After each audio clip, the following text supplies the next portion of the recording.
Hello,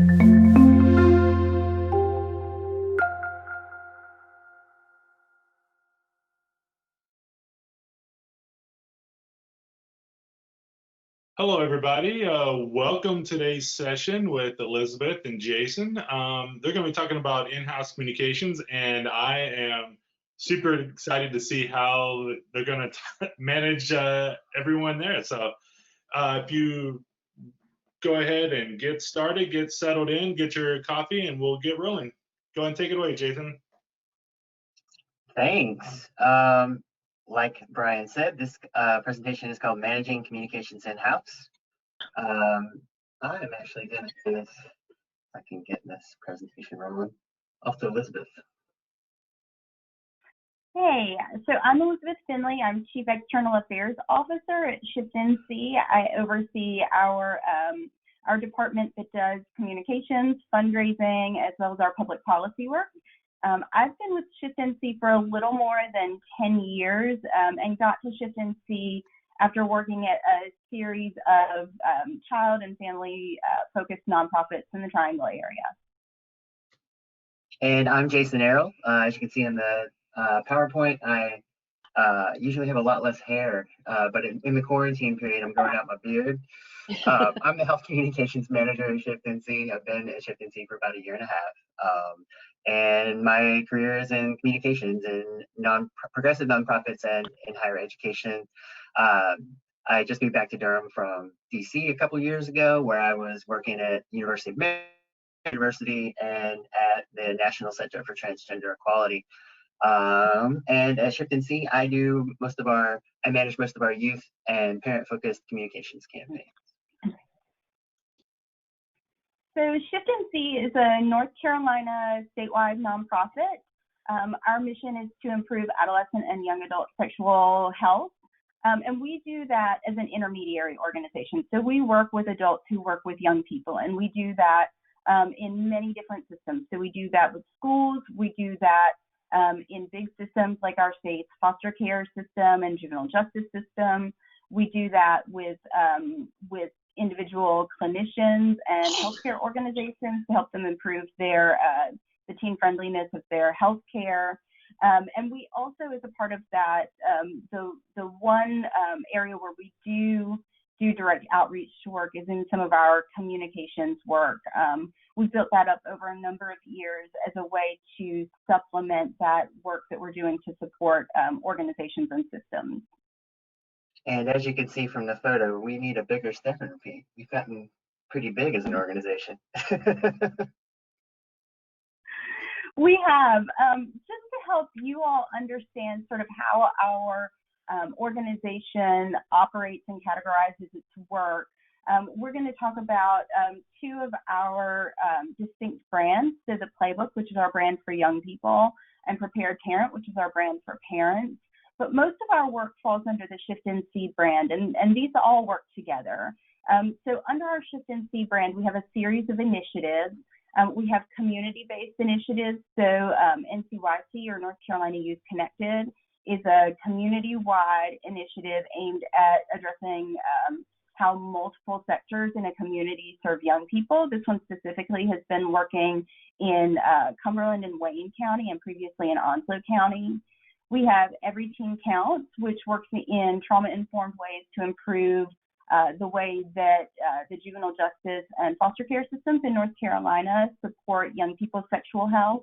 And we also have a series of clinic-focused initiatives. So All Together Now, Healthy Tomorrow Alliance, our High Point Access initiatives. And what these do is focus on the quality of healthcare in a community. So making sure that healthcare works very well for teens, whether it's in a OBGYN's office, in a health department, in a FQHC, in a pediatrician's office, so that when young people go to get healthcare, they know that they'll be well served, that the provider isn't thinking about, for example, in an OB's office, only adult pregnant women, or in a pediatrician's office, only thinking about those very young children who come in very often. And also those initiatives work to help young people connect to healthcare, understand how healthcare works, and trust the healthcare that they're getting when it's high quality healthcare. In addition, we do a lot of one-off trainings, fee-for-service work, custom contracts. So all of the work that we described as being a part of bigger initiatives, we can also do with individual agencies and organizations on a contract basis. We do public policy work, so primarily advocating at our state general assembly and in our state agencies for better sex education, comprehensive sex education, to make sure that those systems are working well for young people, protecting young people's right to access healthcare. We do some very specific capacity building work to help systems and healthcare organizations and schools be more affirming of LGBTQ young people. And we also do quite a bit of evaluation work to understand how to do this work better, to help make sure that our work is really rooted in an understanding of what young people need, and to give back to the field and help other people understand how to do this work well.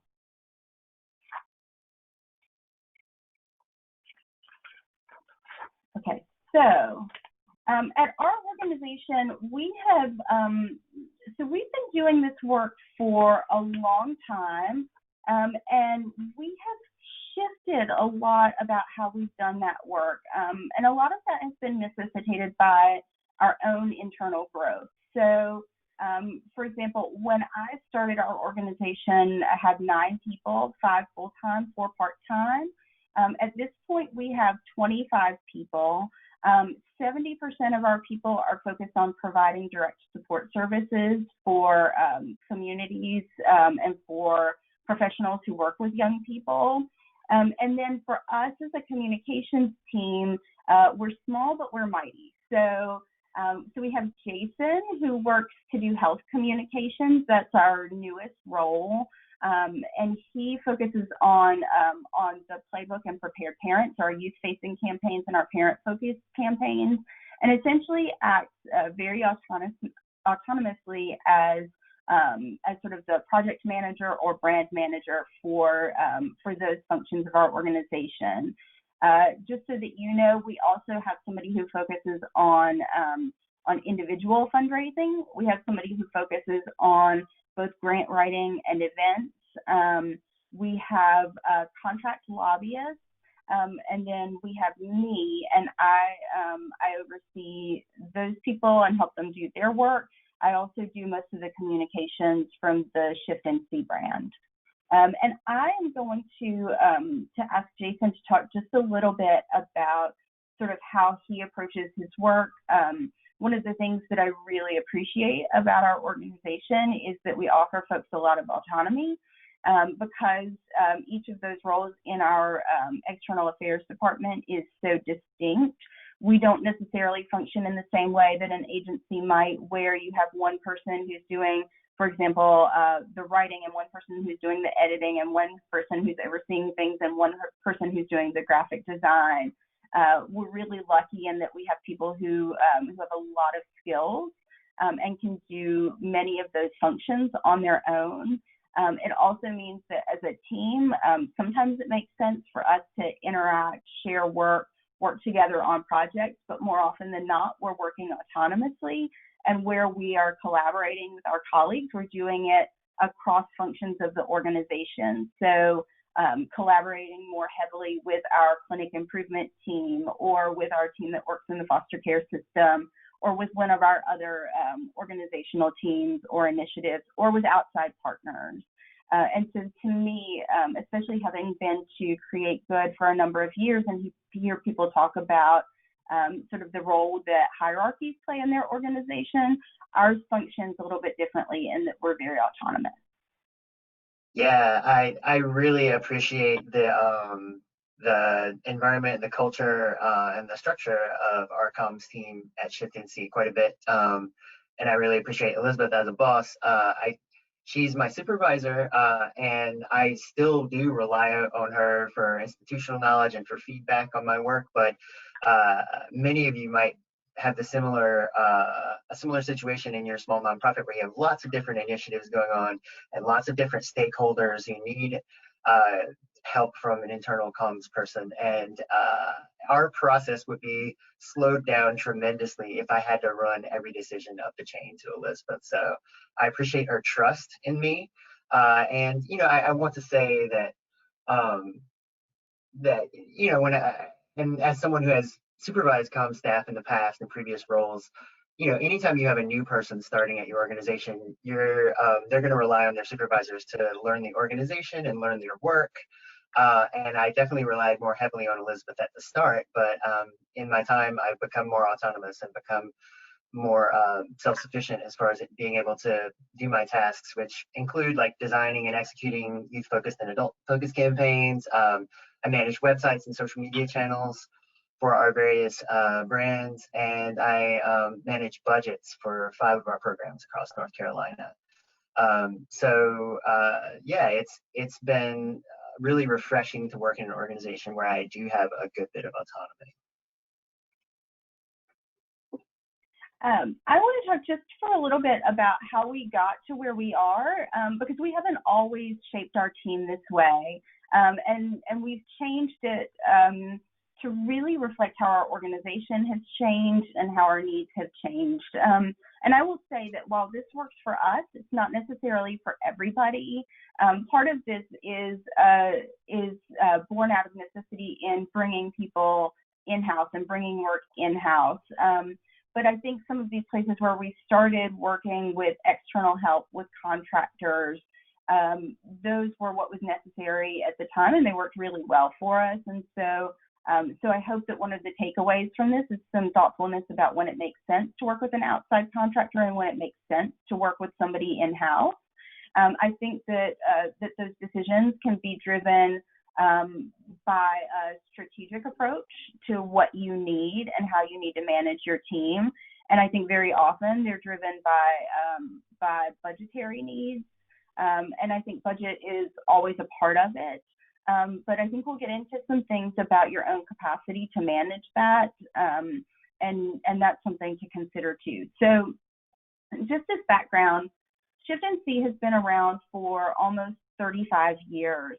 And in 2010, we took a slightly different approach to our work when we took on a place-based massive initiative called Gaston Youth Connected. It was in Gaston County, North Carolina. If you're from North Carolina, you know that that's in the southern part of our state near Charlotte. There's a lot of connection to Charlotte, but it's its own community. It's a small town.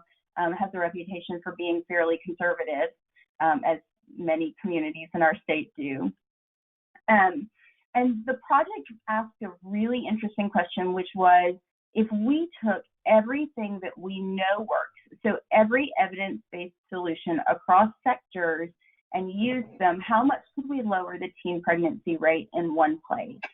And gave us a lot of latitude to sort of build that out. And so we worked in schools, we worked in community agencies, we did a lot of community mobilization work, we did a lot of needs assessment and evaluation work, we worked in clinics to improve the quality of healthcare, we worked to link young people and families to healthcare. So once you make the healthcare good, how do you get people to it? And we also did a lot of work focused on more vulnerable populations. And so as a part of doing this, one of the things that we realized really early on was that essential piece around linking to healthcare. So we had gotten young people access to sexual health information through evidence-based programs in their churches, in places like Boys and Girls Clubs, later on in the project in the schools. We had worked with the healthcare providers to help them ramp up their teen-friendly services. And as a part of that work, we did many focus groups with young people.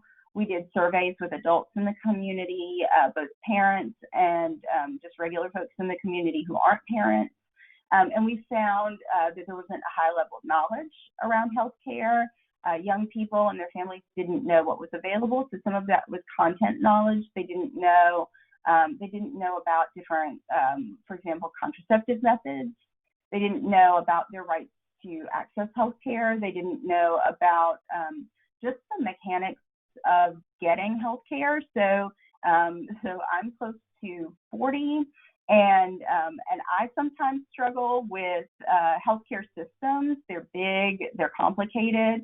So you're thinking about somebody who's maybe 17 or 18 years old doing this, or somebody who doesn't have a lot of resources or know that they're available in the community doing this.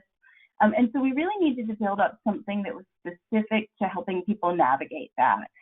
We hired a contractor from San Francisco to build up something called the Playbook, which Jason will talk about in a minute. They built that up. They built out the website and helped us launch our first campaign in the community in 2012. And then as they wrapped up their initial contract, we hired BCDC to work with us. And Brian and Dawn and their amazing team helped us sort of elevate that, build up some new strategies, both in terms of digital communications and also thinking about how to connect to people directly in the communities. And it was a really fabulous campaign. And sort of as we grew that, what you see on your screen is essentially a very complicated representation of how that worked. So we had on one side, BCDC helping us create communications plans, create collateral, create wonderful ad campaigns, build up the website. We had on the other side, our project staff getting input and giving information to our funders, getting information from our needs assessment and ongoing focus groups that provide us initial information, but also served as the place for us to do market research, and from our partners in the community.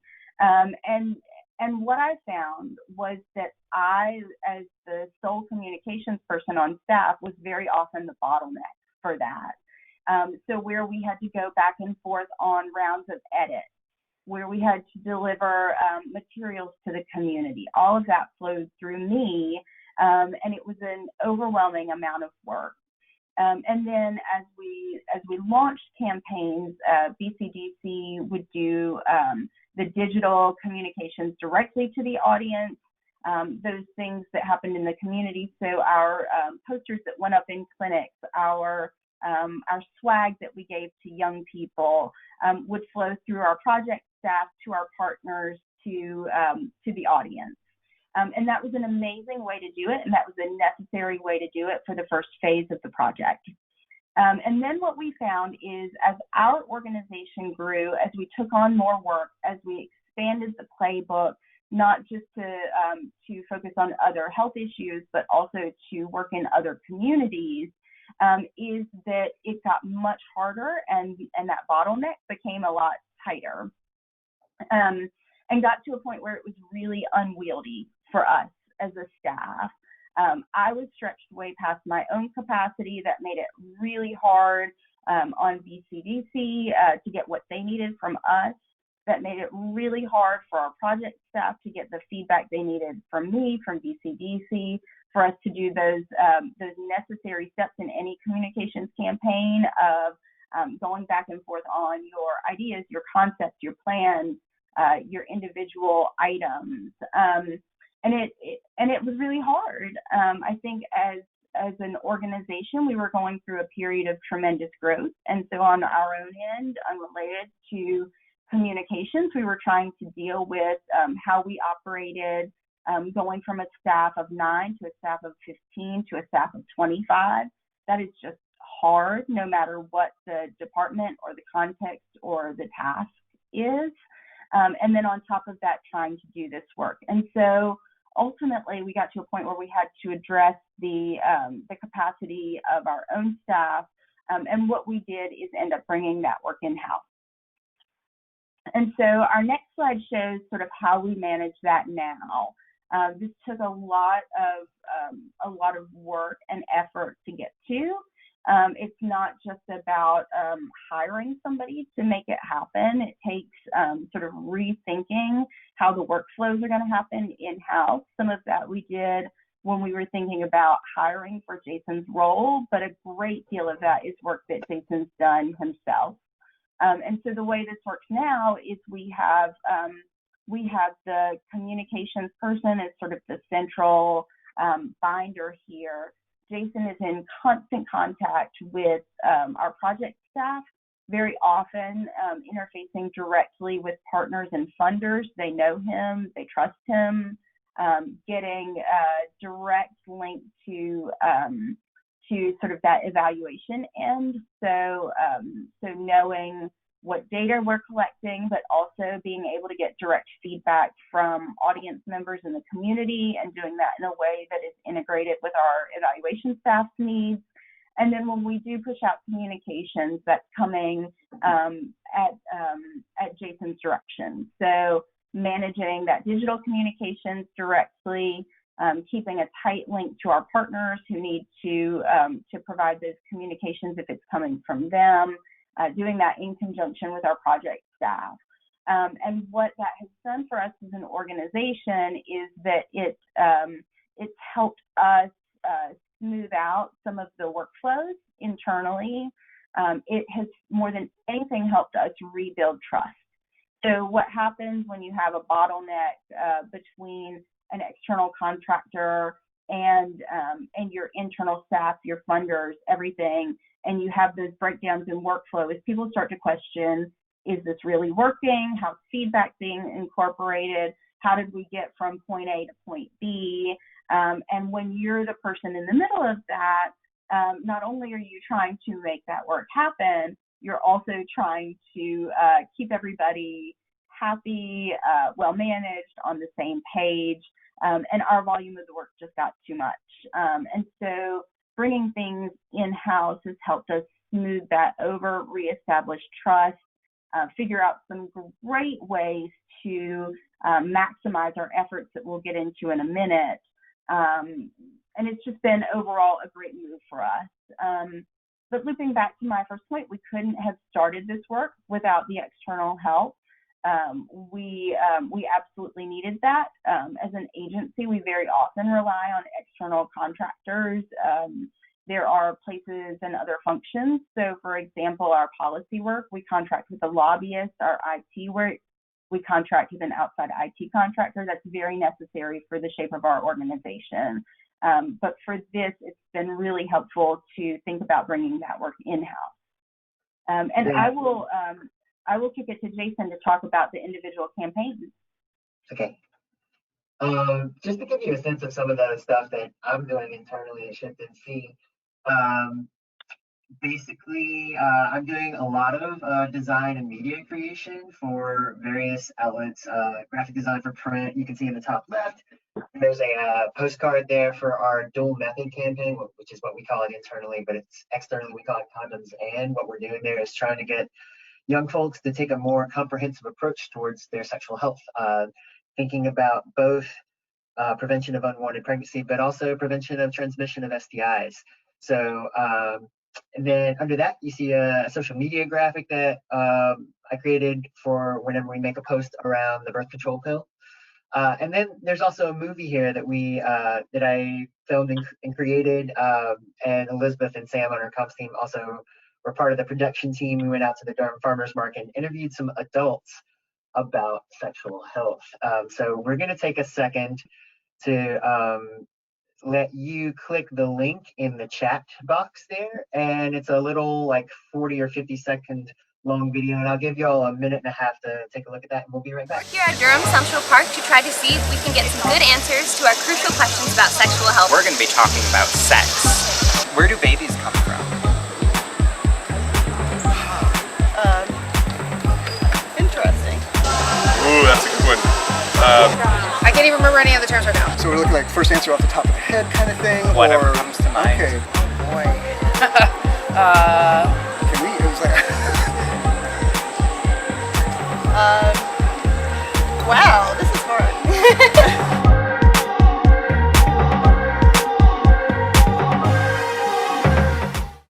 Okay, so it looks like the video just finished, or should have finished for all of you. That was a fun one to film. And Jason, I'll let you talk a little bit more. All right, I'm going to move on to explaining some of our the brands that we use, and sort of talk a little bit more about the efficiencies that we try to create. So with all these different initiatives we have at Shift NC, we try to use these tools across all of our initiatives so that we save time and save money.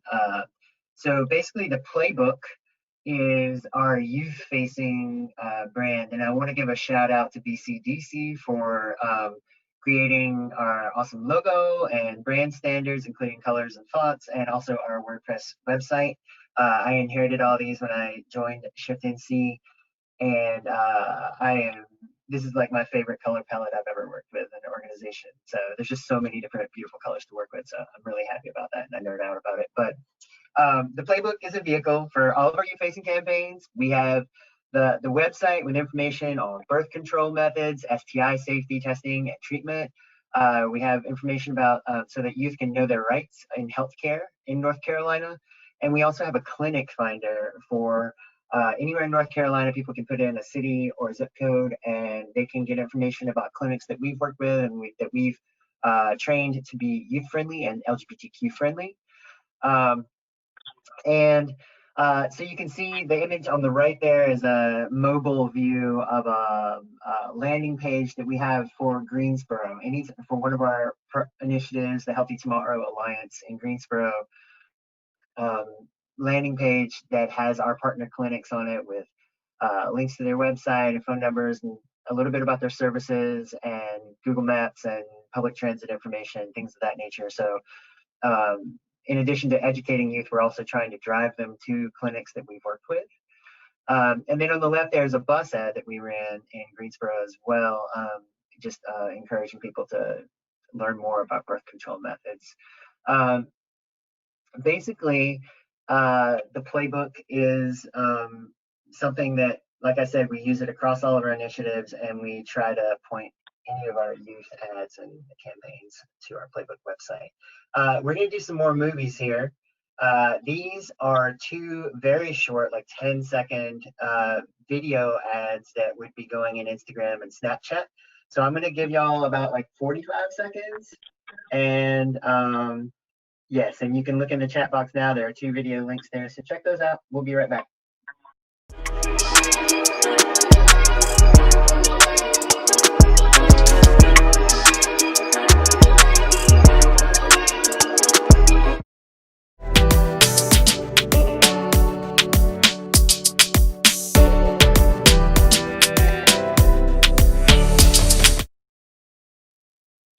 All right, so again, these ads can be run in multiple locations across the state in multiple initiatives, so that I end up creating new ads seasonally, usually a fall, spring, and summer set of ads that we run for all of our initiatives, and then we'll customize the post text to say, find birth control options in Greensboro, find birth control options in Wayne County or in Durham or wherever we're working. And we can use the same ads. So we're using the Playbook and using the in-house creative to create efficiencies across all of our different initiatives. So Prepared Parent is a website that we, and social media channels that we use to communicate with parents about how to talk to their kids about sex, and to encourage them to have age-appropriate conversations with their children about sex, or with young people in their lives. The first video that we showed you was an ad for Prepared Parent, and drove people to that website so they could learn more about how to start those conversations. Parents can learn more about STIs and learn more about birth control methods and that kind of thing, so they can be more prepared and educated when they have those conversations with their kids. The resources on this include healthy relationship information and the other options, like I said before. Similar to the Playbook, we've created efficiency by using this resource for a variety of campaigns across North Carolina. Whenever we're writing grants or proposing initiatives to funders, we throw in a communications component, often to parents and often to youth. And so we show them these websites and resources that we already have in place, and we're able to use them in multiple places. So a couple other things that I want to talk about in my work that helps me create more efficiency and sort of helps me keep a lot of our communications in-house so that we can save some money and time. The first is student work. So I've worked with various groups of students and with individual student workers at Shift NC, and we're really lucky in the Triangle to have a lot of higher learning institutions that are just wonderful, and we definitely have relied on those student help for our communications work. It can save you time and money, but you need to make sure that you are paying your students and making sure that it's mutually beneficial arrangement. The main thing is that you need to align their work with a learning opportunity that they're excited about. So I've interviewed several different student workers to be interns, and the ones where it really worked out the best are the ones that they want to learn skills that I have to teach, and that they want to do work and learn how to do work that I need them to do. So whether it's learning graphic design skills or learning how to create media content or how to create campaigns and really think through a communications plan, it's really important that the student is actually excited and about that topic and learning that and wants to apply that to a future career. So some examples of this past April, I recruited a capstone team from the UNC's Gilling School of Global Public Health. Every year, their first year's master's students ending their first year get recruited and choose a capstone project to work on in their final year of the master's program. And Gillings accepts proposals from organizations like Shift NC to have that capstone team perform the year-long project in service to the organization and as a learning experience for the students. So last April, I recruited that team, and they completed a pretty arduous IRB process so they could do youth focus groups on our dual method campaign, which you see that condoms and postcard there. And they basically performed focus groups and interviews with healthcare providers and youth across 6 counties in North Carolina. And in return, I held communications workshops with them on how to create a communications plan, how to work with a designer, how to just teaching them art basics like brand standards, bitmap versus vector art, learning about various comms channels and how to really think about targeting an audience. And yeah, I've also had a few student interns who wanted to learn how to create social media content or learn how to use Adobe design software. So those have been really good fits in my experience of being able to utilize student work in a way that feels really mutually beneficial and really boosts our work at UNC. The other thing I wanted to speak to was gathering audience feedback for our communications work. As many of you know, getting someone to perform focus groups or to get feedback from your audience can often be really time intensive and often be very expensive. It's a really big challenge for us at Shift NC because we aren't really providing direct services to youth at all. We're mostly working with clinics or community-based organizations or school systems who in turn are interfacing directly with youth. So I have to be super careful to look out for opportunities for us to connect with youth and learn from them and find out more about whether or not our ads are actually reaching them. So one of our projects in Greensboro, the Healthy Tomorrow Alliance project, the clinic improvement folks work with peer health educators at NCANT, which is an HBCU in Greensboro, to boost their work around sexual health. And they set up retreats with food and activities that are really fun and educational for the peer educators. And I end up going to those retreats, and I get to steal a little bit of time there to ask them about how they consume media and learn what kind of ads and messages connect with them. And so that feels really good to them because I'm listening to them. And I tell them, like, you are the experts on what material will really reach your peers, not me, the 45-year-old white dude. And now we have this really great relationship where they will be brutally honest with me about my ad campaigns and tell me if something works or if it doesn't. And we stay connected through a mobile app called GroupMe. I get to see them maybe a couple times a year at retreats, but If I'm creating an ad, I will shoot them a text through this app with a video or an image and just say, hey, does this make sense? Do you like this? And most of the time they'll say, yeah, that's great. Run it. And then sometimes they'll be like, no, that's awful. Don't do that. And so it's been really, really helpful for me to stay connected with them and to trust them and to really empower them to be brand ambassadors. We had some really cool projects lined up for this spring. And sadly, with the pandemic, some of those have been put off for who knows how long. But we really wanted to do some Instagram takeover work with them, and was planning a whole video shoot to get them to explain birth control methods and talk about rights for youth in North Carolina. But we're hoping to be able to jump back into that work once the social distancing starts to end, whenever that is. So I'm going to turn this back over to Elizabeth to talk a little bit more about budgeting and as far as in-house communications goes. Yeah, so we have had to rethink how we fund this sort of work, and this gets into the very kind of practical back-end side of it. At this point, we use, as Jason said, the Playbook and Prepared Parent across multiple projects. We don't seek out standalone funding for them. We have never once written a grant proposal to say, hey, funder, will you fund the Playbook? Will you fund Prepared Parent? Nor do we fund them out of our core costs, so they don't come out of those unrestricted dollars. What we've done is we have built these into every single one of our initiatives in some form or fashion. We have a really solid rooting in what the overall purpose of these two brands are, and we don't bend that. We don't compromise on that. So the overall purpose of the Playbook is to drive young people to the healthcare that they need. The overall purpose of Prepared Parent is to get parents talking to their young people about sexual health and relationships. But within the confines of an individual project, the role that those brands play can be very different.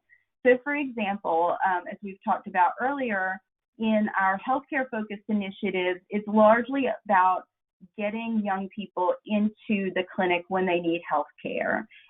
So helping young people understand which clinic providers in their community have been trained to be teen-friendly, understand their right to access those services, understand, just the logistical pieces. So what bus do you take to get there? What are their hours? What kind of services do they provide? How do you pay for it? If you're on Medicaid, do they take that? If you're uninsured, can they see you? Very basic things. Conversely, in Every Teen Counts, which is our initiative for the foster care and juvenile justice systems, we use the Playbook as our teen-facing brand. So because those young people in foster care are so spread across the state, because we're working sometimes in communities that have very few healthcare providers, or where the sole provider we might connect with is in the health department, or frankly, they're in communities where we haven't worked directly with the healthcare providers. So we have some basic information on the services that they provide, but we as an organization might not necessarily want to vouch for their services, because we know that a young person might go there, have an experience that's not great, or that's so-so, or they might get the contraceptive that they need, but they might go back to their friends and say, like, I didn't really like that experience. We're not going to put the Playbook on the line. We're not going to put Shift NC on the line to say, hey, you should go here. It's going to be awesome. And in some of our other communities, we can say that for sure. So in those projects, sometimes we're using the Playbook, as the logo that we put on toiletry kits that include the toothpaste and health guide and condoms and, other basic health information and lists of crisis help numbers, because we know that it's not going to be effective to put the Shift NC logo on it. If that's a young person who needs to go looking for more information, they don't need to wade through information on sex education in North Carolina and what are the teen pregnancy rates in your county. They're going to need something built for them. So in that case, it serves as our teen-facing brand. So every single one of these projects funds a portion of Jason's salary. It funds a portion of the technical costs of running the website. It funds things that are sort of universal to keeping this going. So the annual subscription fee to Adobe so that Jason has Creative Suite, things like that, right? Domain registration, those shared costs. And then within the individual initiative, we budget for things that are specific. So if Guilford County, where Greensboro is going to be the place where we put a specific targeted ad campaign, we budget for that within the specific initiative budget. And then the other thing that we do is we think about how to sort of maximize those costs across counties or across projects. So, for example, Jason may create the same Snapchat ads and the same videos that are going to be used for a fall campaign, and then do separate ad buys in different communities. So we have that one-time investment in what it takes to create the video, to create the campaign collateral. It definitely takes more work to place those ads in multiple places, but he's not having to go back and create separate campaigns for each community. We do, we know how communications works. We know that different projects have different needs and different communities have different needs. So where we need to create different things, we do. Where we can share, we can share. So you may see the same poster in a clinic in Greensboro and in Fayetteville. It reduces our cost to print 500 of those instead of 50 of them in the per piece area. So we share where we can so that Jason can spend as much of his time on the design side, and folks can kind of share in the resources. Yeah, and because we're getting feedback from our audience in multiple locations across the state, we feel pretty comfortable running some of the same ads in different locations. And one of the things that the Capstone group was doing research on was getting information about rural versus more urban counties in North Carolina too, just to see if we do need to start specializing messages a little bit more. Another one small thing I want to point out is just that the only downside to all this is that filling out my timesheet is kind of a nightmare. But that's a small price to pay, considering we're able to have me on staff and have all of our communications in-house. Yeah. I think poor Jason is funded, I think, from like 6 or 7 different revenue streams, and for us that means having a line for each. Yeah. Sorry, it's not me. It's the CFO. It's not me.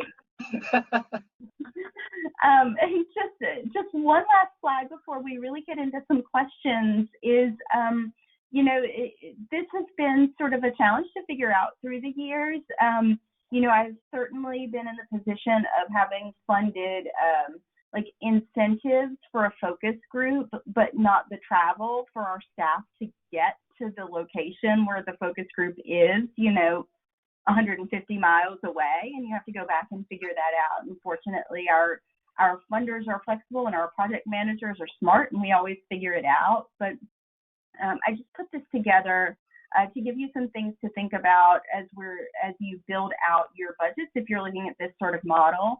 So anytime we're writing a grant application, we start to think when we're putting together the work plans, if we want to reach young people, about using the Playbook as the vehicle to do that. If we're thinking about reaching parents, using Prepared Parent as the vehicle. So where Prepared Parent started out as a digital campaign, and then Jason added the booklets to it, our program staff have also added in-person trainings because that's a work plan element in some of our projects. So they'll go into communities, they do parent trainings, they couch it under the Prepared Parent brand and tie in those resources. And so when we're thinking about staffing, we're thinking about both salary and benefits.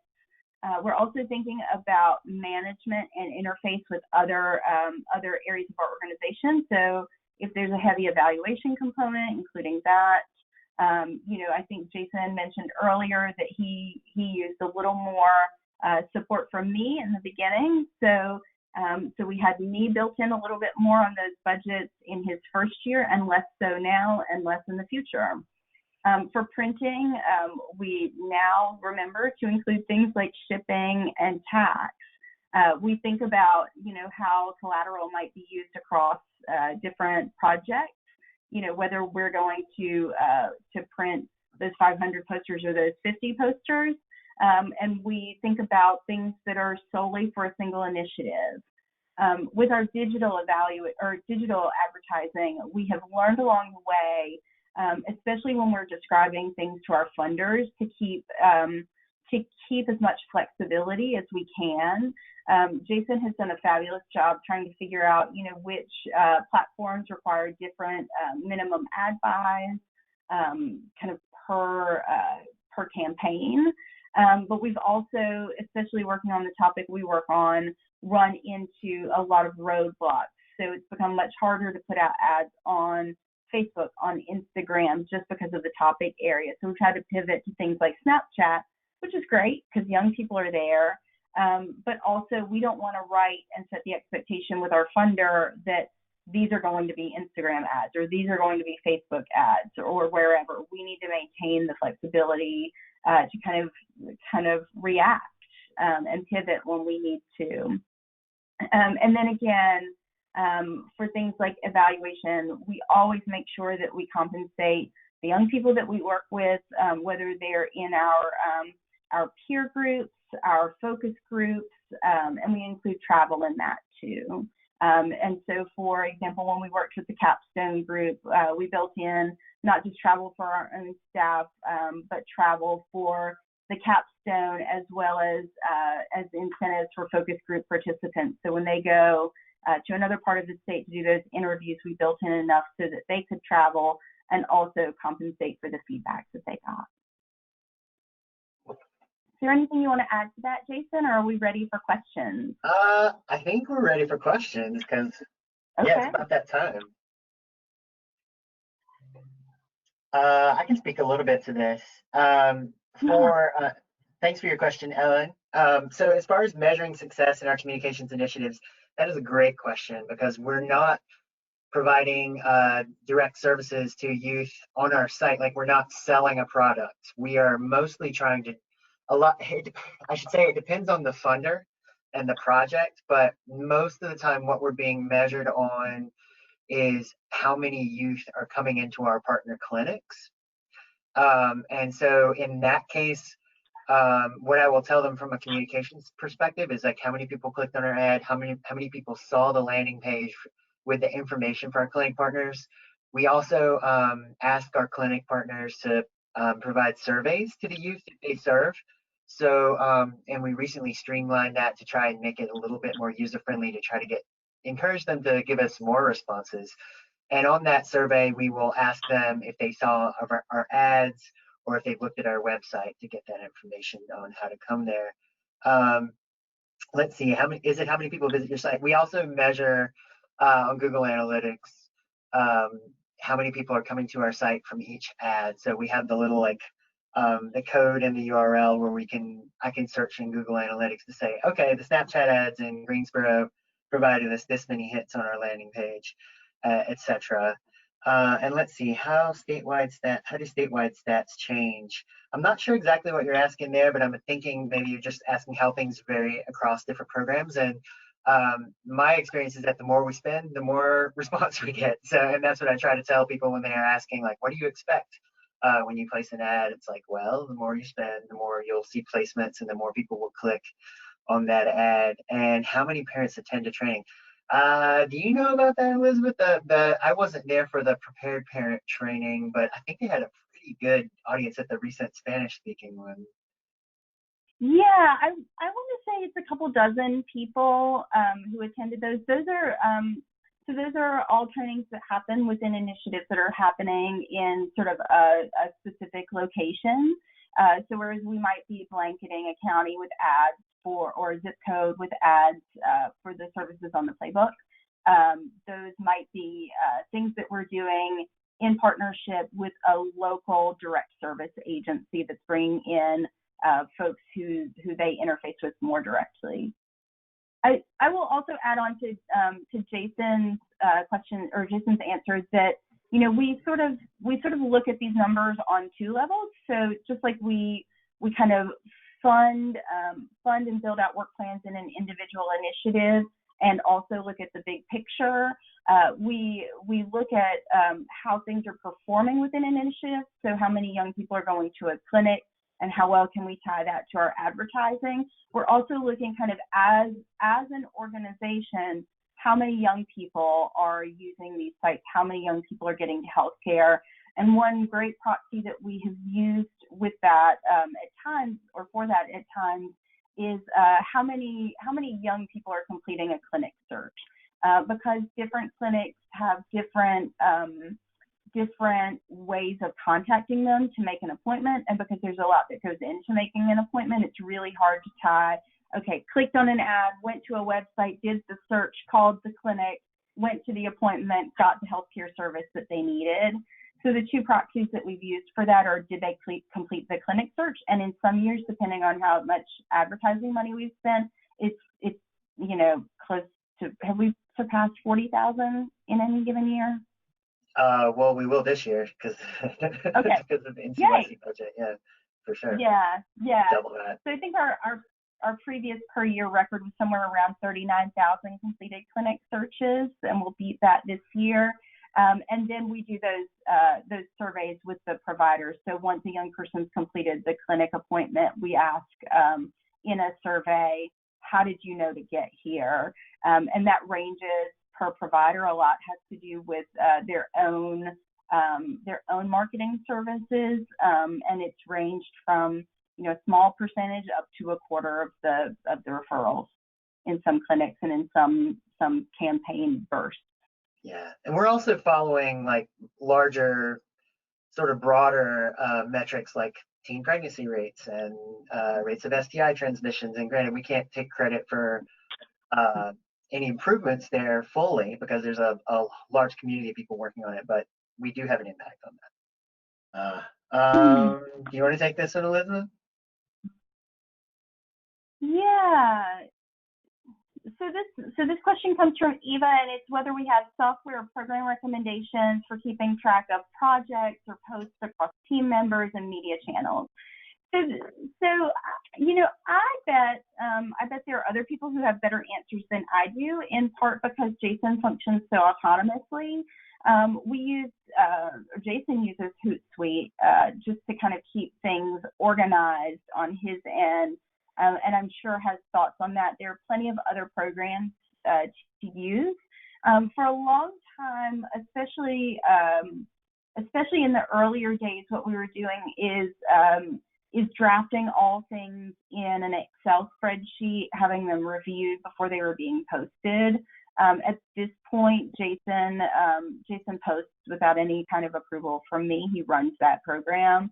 And so it's mostly about the technical aspect of getting things from his brain onto a computer and out into the ether or the internet. In terms of internal communications, we use a lot of Microsoft Teams internally. Lots of people love it. Some people don't. I'm probably in the latter camp, but you know, every tool has its ups and downs. It is nice to be able to have an internal tool that lets you chat and meet and share documents. Jason, do you have any thoughts on that one? Yeah, we use Teams and it's fine. I've used worse pieces of software for this sort of team management stuff. And I mostly am using Teams with our individual program managers, not so much with Elizabeth. My strategy with Elizabeth is just to go to her door and knock on her door and bug her if I need anything from her. But other things I would maybe recommend, I'm a musician and my band has used Slack for project management because there's just a lot of technical stuff that you have to do aside from rocking out on a stage when you're in a band. So that's how we keep organized there. And then like I said earlier, I use GroupMe to keep track with youth in various locations to get feedback on some of our ads and things like that. Anything else? Do we have any recommendations for orgs that want to take our comms team to run more smoothly? Thinking about sharing, bouncing ideas as a team, and managing reviews. That's a good question. So I'll give my answer and then I'll let Jason give his, because I don't know what Jason will say, but I'm sure it'll be wonderful. Like I am a huge fan of face-to-face meetings. And this is an awful time for it. Who knows when we're going to be able to be face-to-face. I just think that so much generative conversation happens when you have a group of people with a dedicated amount of time and a flip chart. And so I'm a big fan of having that be the place for brainstorming and communicating. On top of that, and completely separately, I think that sharing and setting expectations is super important, and probably one of the most important things you can do, especially when you're working across multiple different projects. One of the biggest snafus we've ever had to work through came about when we had lots of different people giving feedback on a round of edits, and we had track changes from about 10 different people, all of whom wanted their specific word change to be in the final. And I think being able to tell people, okay, this is who we're going to get input from, this is how we're going to incorporate it, this is when it's going to get incorporated, I am going to loop back to you as a person and say, like, yes, this is why we did it, this is why we didn't, just over communicate, and then like over communicate some more is all I can give on that. The other thing that I will say in relation to that is truly communicate and stay on top of and be honest about your own capacity. So one thing that was really hard for us is we added on our second communications position when I was at about 150% capacity. And even in the later stages of working with BCDC and working externally, I was trying to manage an external contractor, and some of the perspective from my boss internally was like, okay, cool, so you're at 150%, and now you have a contractor who adds on to that, so we're at 200%. And in reality, it takes so much time to manage a contractor, to really give them the feedback, the interaction, the creative and working space that they need, that interplay that they need both with you and with the people on your team, that you need to think about that expansion well before you're even at 100% and plan for that. And even bringing on somebody like Jason, we intentionally hired somebody who could be very autonomous, who had lots of skills, who had lots of project management background, who had worked on big things, who had a lot of capacity to do the work, so that it would take less, frankly, management. But even with that, being able to build in time to give that feedback, even working autonomously to bounce off ideas and talk about things. Yeah, I want to add on. I'm going to go back to music again. One of the best lessons I've learned from working with others on creative projects musically is just, the words I use for it is to always think about serving the song. And that means that, like, in any given song, I could be showing off my skills or overplaying and taking solos or whatever, and kind of serving my own ego and showing people how good I am, versus serving the song and playing the thing that really elevates the song. And sometimes that's something really simple and something really basic that might sound or feel boring to play. And the way that relates to communications work as a team and collaborating as a team is just, I think that a lot of times with comms and with design and video and media creation, people get really tied up in this sense of, this is my personal creation, or this is about showing off my skills.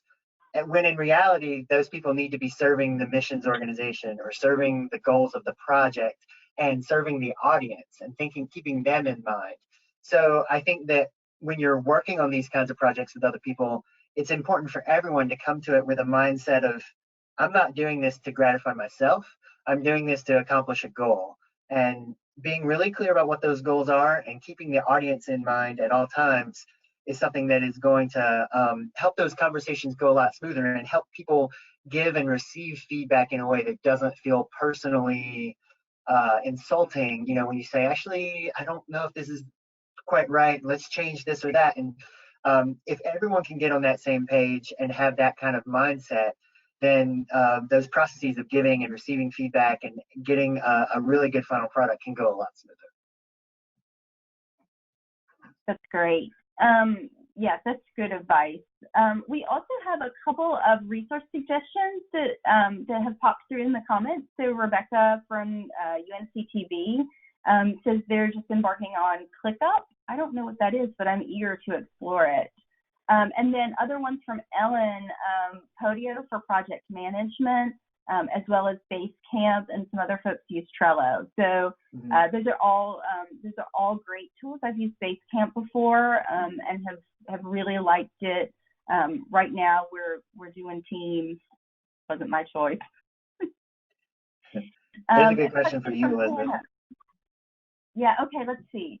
How was I able to demonstrate to leadership that adding communications staff was a better investment than doing more service provision?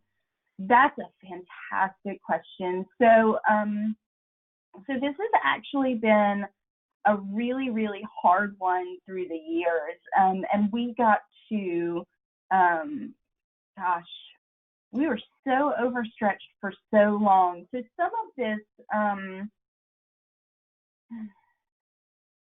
how do I answer this without sounding like really sneaky? So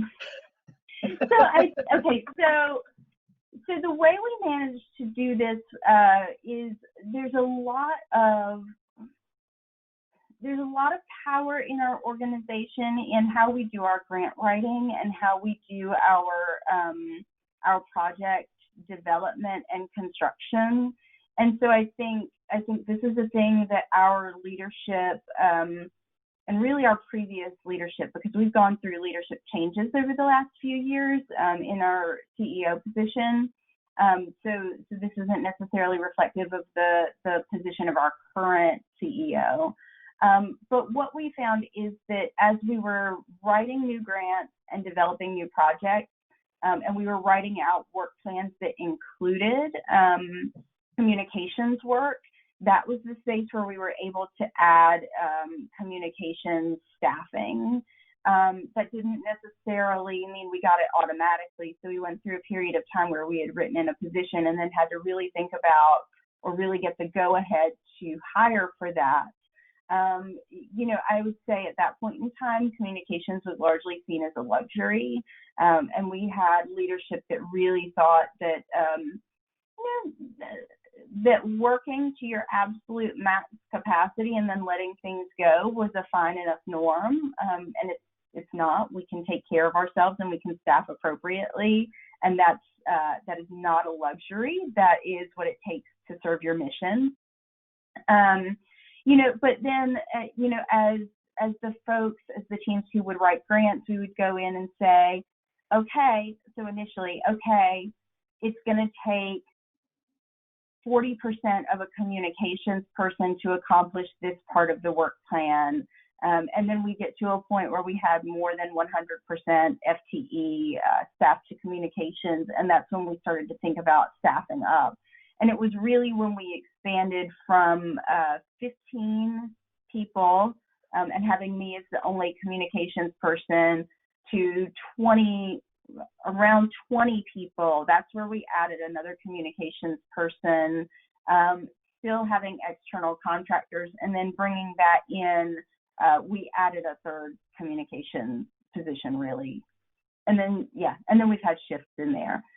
So I don't know that that's really a great answer. Well, I think that is a great answer. And I think that you've said before that there's a lot of times people don't take into account the amount of time and energy it takes to manage an external vendor, and also to train up an external vendor in your topic area and in your mission, like having someone on staff who can learn the terminology, learn the